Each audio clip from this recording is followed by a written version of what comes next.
Welcome students to my channel English Discussion with Somallo. Today we will read Class 9 text Autumn Lesson 3 written by John Clare. So John Clare সম্বন্ধে আমরা প্রথমে একটু জেনে নেব। ঠিক আছে, দেখো জন ক্লেয়ার, এই যে জন ক্লেয়ারের ছবি এখানে দেওয়া আছে। ঠিক আছে, তো জন ক্লেয়ার কে ছিলেন বা তিনি কীরকম ধরনের কবিতা লিখেছিলেন?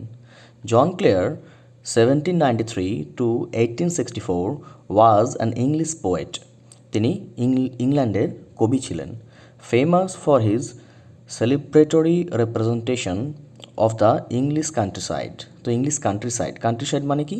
ইংল্যান্ডের গ্রামের দিকের। ঠিক আছে, তো গ্রামের দিকের বেশ কিছু জিনিসপত্র নিয়ে তিনি কবিতা লিখেছিলেন। And his lamentations of its disruption, এবং তার ল্যামেন্টেশনস মানে হচ্ছে বিলাপ করা।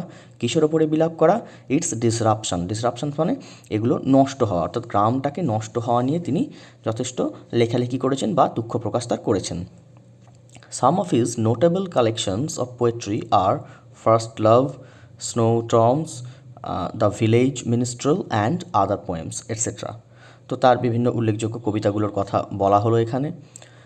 দ্য ফলোয়িং পোয়েম, অর্থাৎ যেই কবিতাটা আমরা পড়তে চলেছি, দ্যাট ইজ অটাম,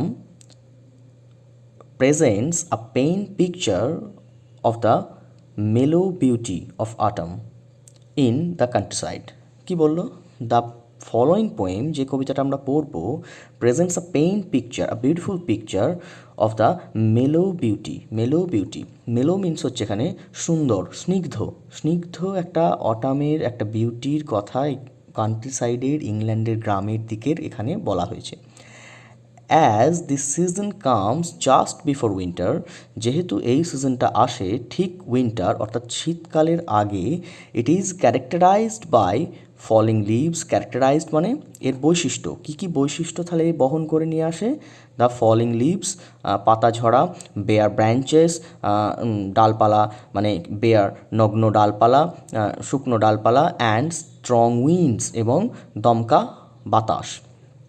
তো এই কবিতাটা পড়তে গেলে প্রথমে দুটো জিনিস মাথায় রাখতে হবে। এখানে ইংল্যান্ডের একটি গ্রামের বর্ণনা দেওয়া আছে বা গ্রামের ছবির বর্ণনা দেওয়া আছে। আমাদের বাংলার বা আমাদের ওয়েস্ট বেঙ্গলের ভারতবর্ষের গ্রামের সঙ্গে ইংল্যান্ডের গ্রামের তফাৎ আছে। সেখানকার পরিবেশের তফাৎ আছে, পরিবেশগতভাবে গ্রামের স্ট্রাকচারের তফাৎ আছে, বাড়িঘরের তফাৎ আছে, মানুষজনের তো তফাৎ আছেই। হ্যাঁ, পরিবেশের তফাৎ আছে। তো টোটাল এনভায়রনমেন্টটাই কিন্তু একটা চেঞ্জড এনভায়রনমেন্ট। তো আমরা পড়তে যাচ্ছি ইংল্যান্ডের একটা কান্ট্রি সাইডের একটা গ্রামের একটা দৃশ্য, অটামের একটা পড়তে যাচ্ছি। ঠিক আছে, সুতরাং আমাদের ভারতবর্ষের এই ব্যাপারটার সঙ্গে গোলালে কিন্তু হবে না, এই চিত্রটা কিন্তু একটু ডিফারেন্ট হতে চলেছে। So let's read the poem. দেখো, তো autumn, first stanza. I love the fitful gusts that shakes the casement all the day. কি বললো? I love the fitful gust. তো এখানে রেড কালারে দেখো ফিটফুল লেখা আছে। রেড কালারের মানেটা কি দেওয়া আছে? নট রেগুলার অর স্টেডি, মানে দমকা মিন্স কন্টিনিউয়াসলি না, কোনো জিনিসটা ধরো টানা হচ্ছে না, মাঝে মাঝে হচ্ছে আবার থেমে যাচ্ছে, আবার হচ্ছে আবার থেমে যাচ্ছে, এই রকম অবস্থায়। তো ঘাস্ট মানে কি? ঘাস্ট মানে হচ্ছে, দেখো লেখা আছে a sudden strong rush of wind, একটা হঠাৎ করে দমকা বাতাস। দ্যাট সেক্স মানে হচ্ছে নাড়িয়ে দেওয়া। ঠিক আছে, তাহলে কি বললো? I love the fitful gust that shakes, আমার ভালো লাগে ফিটফুল গাস্ট মানে এই দমকা বাতাসটা, যেটা মাঝে মাঝে হচ্ছে মাঝে মাঝে থেমে যাচ্ছে, এই দমকা বাতাসটা। That shakes the casement all the day, যেটা নাড়িয়ে দেয় কেসমেন্ট কী ধরনের জিনিস? দেখো আমি ছবি দেখাচ্ছি তোমাদের। কেসমেন্ট হচ্ছে এইটা হচ্ছে কেসমেন্ট। তো কেসমেন্ট এই ধরনের জিনিস। ঠিক আছে, এই কেসমেন্টটা কী করে? নাড়িয়ে দেয়। ঠিক আছে, কেসমেন্টটাকে, যেটা মানে এমন একটা জানলা যার বাইরের দিকেও খোলা যায় এবং ভেতরের দিকেও খোলা যায়। ঠিক আছে, একটা হিঞ্জ অর্থাৎ মাঝে কবজার মাধ্যমে লাগানো থাকে। তো সেই কেসমেন্টের কথা এখানে বলছে, সেই কেসমেন্টটা অল দ্য ডে মানে সারাদিন ধরে নাড়িয়ে দিচ্ছে এটাকে। And from the mossy elm tree takes the faded leaves away, and from the mossy elm tree. দেখো এটা কেসমেন্টের ছবি আমরা আগের লাইনে পড়েছি। মসি এলম ট্রি, মসি মসি কথাটার মানে হচ্ছে শ্যাওলাযুক্ত। এই যে দেখো শ্যাওলা ধরে আছে। এলম ট্রি, এলম ট্রি হচ্ছে এক ধরনের বড় গাছ যেটা ইংল্যান্ডে পাওয়া যায়, ঠিক আছে। মসি এলম ট্রি, তাহলে এই শ্যাওলাযুক্ত এলম ট্রি, ঠিক আছে। তো সেটা কি হয়েছে, and from the mossy elm tree takes the faded leaves away. তাহলে কি বললো দেখো, সেই কেবলমাত্র কেসমেন্টের জানলাটা কি এটা নাড়িয়ে দিচ্ছে না, কোনটা, এই দমকা হাওয়াটা। তাহলে আর কি করছে এটা, and from the mossy elm tree, সেই শ্যাওলাযুক্ত এলম ট্রি থেকে takes the faded leaves away, faded leaf away, তো নিয়ে চলে যায় সেই ফেডেড লিফগুলোকে। ফেডেড কেন, বিকজ অটাম, অটাম কখন আমরা আসে, আমরা অটাম জানলাম, summer, rainy season, early autumn, late autumn, winter, spring. তো এরপরই উইন্টার আসে অটামের পরে। তো উইন্টার যদি আসে এরপরে, তাহলে কি হয়, পাতাগুলো আমরা জানি পাতা ঝরার সময় হয়, তা পাতাগুলো ফেড হয়ে যায়, শুকনো হয়ে যায়। সেই শুকনো পাতাগুলোকে দমকা হাওয়ায় একদিক থেকে একদিকে নিয়ে চলে যাচ্ছে। এই হলো টোটাল চিত্রটা, বোঝা গেল। নেক্সট লাইনে কি বলেছে দেখো, twiddling it by the window pane with thousand others down the lane. Twiddling it by the window pane, window pane কী বলেছে, টুইডলিং ইট, প্রথমে দুটো শব্দের মানে জেনে নিই আমরা, টুইডলিং আর হচ্ছে উইন্ডো পেন। টুইডলিং মানে কি, স্পিন কুইকলি অ্যান্ড লাইটলি। তো একটা পাতা মানে একটা হালকা জিনিসকে যখন পাক দিয়ে ঘোরানো হয় সেটাকে টুইডলিং বলা হয়। And window pane, window pane হচ্ছে বড় জানলার যে সার্সিটার যে ফ্রেমিং করা থাকে সেটাকে উইন্ডো পেন বলা হয়। দেখো ছবিটা দেখলে তোমরা ক্লিয়ার বুঝতে পারবে, উইন্ডো পেন হচ্ছে এটা, এই যে দেখতে পাচ্ছ উইন্ডো পেন, একটা ফ্রেমিং করা আছে, এই ফ্রেমিংটাকে উইন্ডো পেন বলা হয়, ঠিক আছে।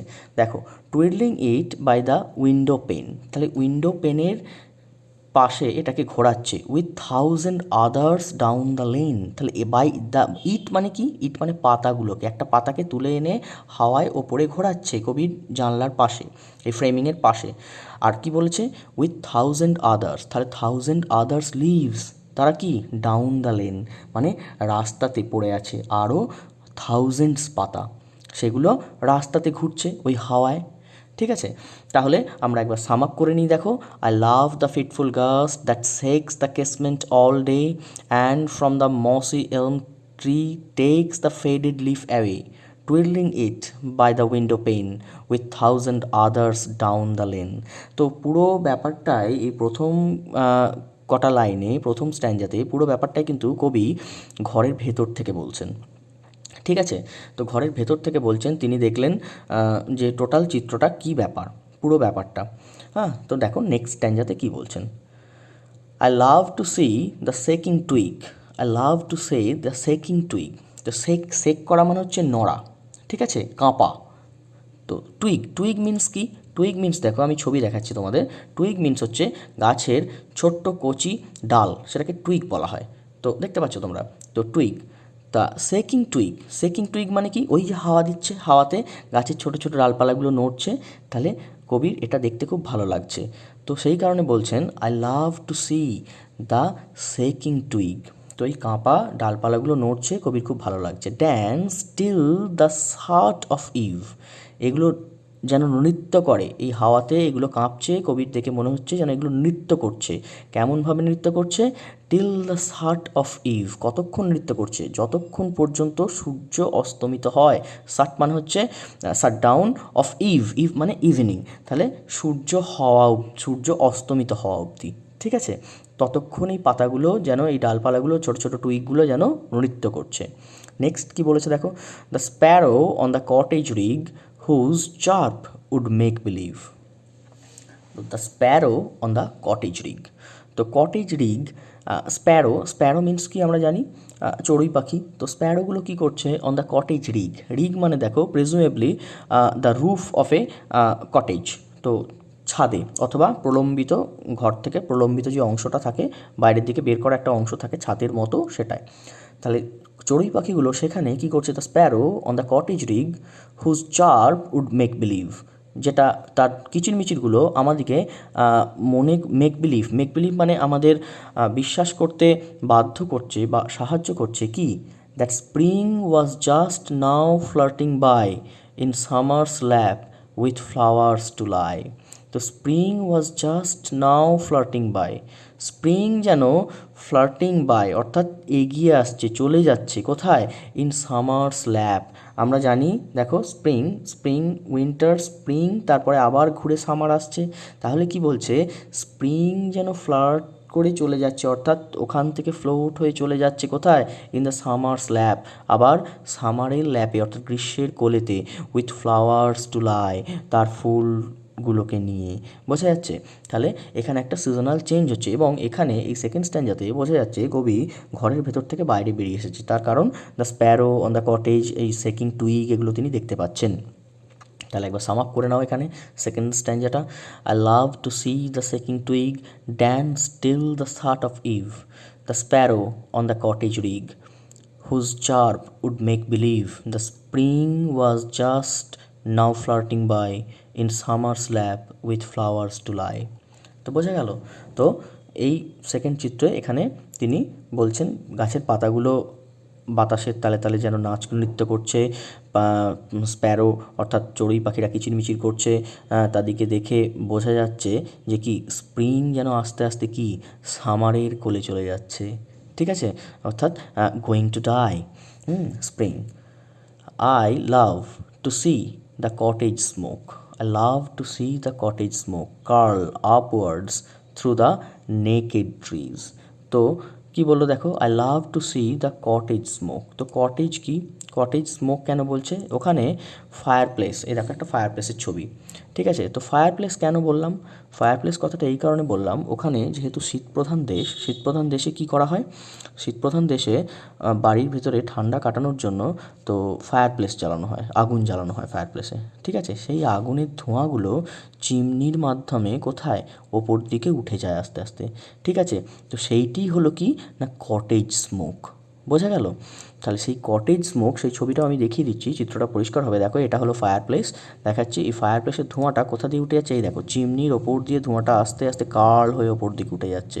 কার্ল মানে হচ্ছে কুণ্ডলীকৃত অবস্থায়, তো এই কুণ্ডলীকৃত অবস্থায় ওপর দিকে উঠে যাচ্ছে, কার্ল আপওয়ার্ডস, ওপর দিকে উঠে যাচ্ছে, থ্রু দ্য নেকেড ট্রিজ, ওই খালি ডাল গাছপালাগুলোর মধ্য দিয়ে।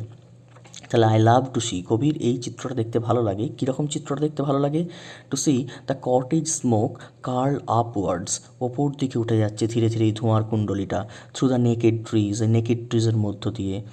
তারপর কি বলেছে দেখো, একটা অন্য চিত্র দিয়েছে, the pigeons nestled round the cote on dull November days like these.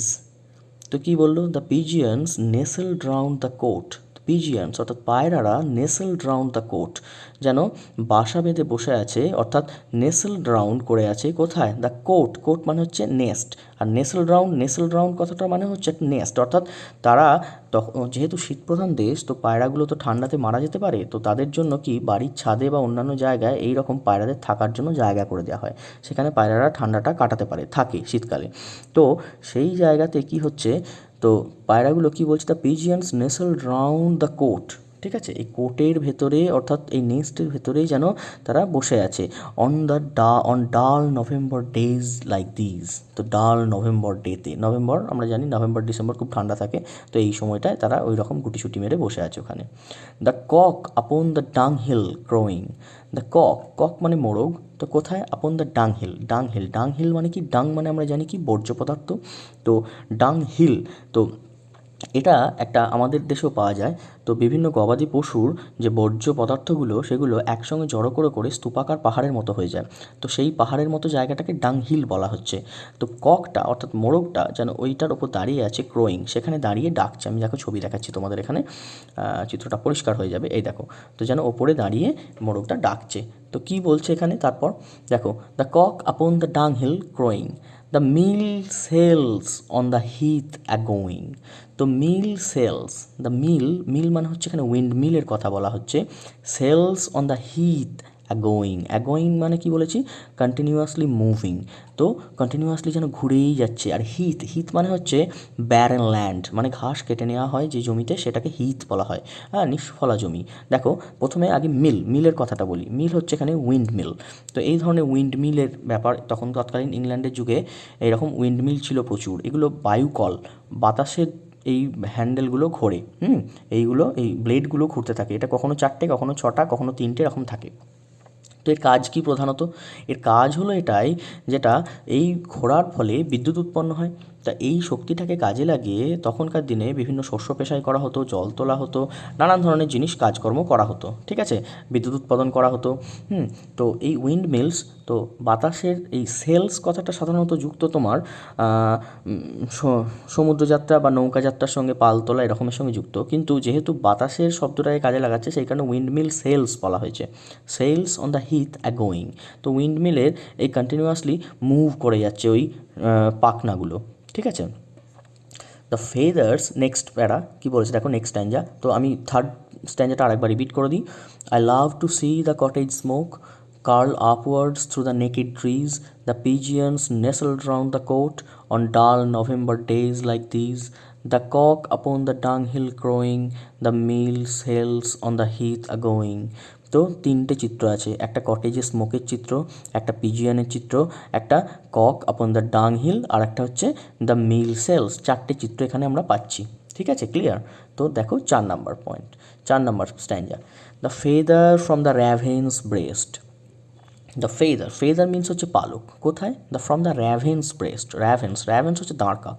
তো দাঁড়কাকের বুক, ব্রেস্ট থেকে পালকটা কী হয়েছে? Falls on the stubbly, falls on the stubbly. কোথায় পড়ছে? স্টাবলি। স্টাবলি হচ্ছে শস্য কেটে নেওয়ার পরে যে শক্ত গোড়াটা থাকে সেটাগুলোকে স্টাবল লি বলা হয়। লি হচ্ছে মেডো আর কি, ঠিক আছে। তো এর ওপরে পড়ছে।